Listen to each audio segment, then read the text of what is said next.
خبریں بہت امپورٹنٹ ہیں، لیکن جو ان میں اور ہیں بھی بہت ساری، تو ان میں جو سب سے اہم ہے وہ میں آپ کے سامنے رکھ دیتا ہوں۔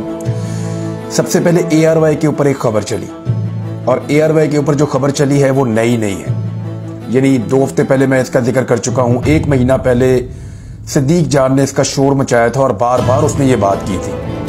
تب کئی لوگ یہ کہہ رہے تھے کہ یہ کیا بات کر رہا ہے، تو سب سے پہلے صدیق جان نے اور کچھ اور صحافیوں نے اس پہ بات کی۔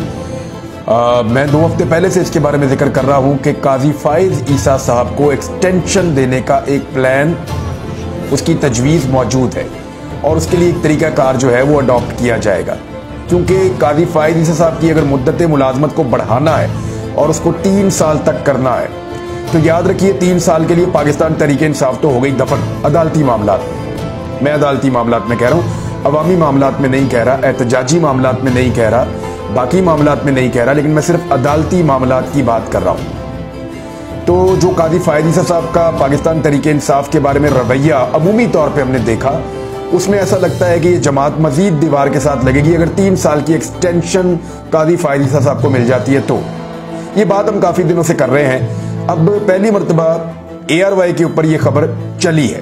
میں آپ کو اے آر وائی سے ہی پڑھ کے سناتا ہوں۔ Chief justice of Pakistan justice قاضی فائز عیسیٰ کی مدت ملازمت 3 سال کرنے پر غور کیا جا رہا ہے۔ اے آر وائی نیوز کے مطابق چیف جسٹس قاضی فائز عیسیٰ کی مدت ملازمت 3 سال کرنے کا فیصلہ ہو گیا تو آئینی ترمیم لائی جائے گی۔ اس سے پہلے چیف جسٹس کی مدت ملازمت کا تقرر عمر کے لحاظ سے طے ہے۔ ذرائع کا بتانا ہے کہ آئینی ترمیم کے لیے کمیٹی نے تیاری شروع کر دی ہے۔ سینٹ الیکشن کے بعد مدت ملازمت پر فیصلہ ہونے کے بعد آئینی ترمیم لائی جائے گی۔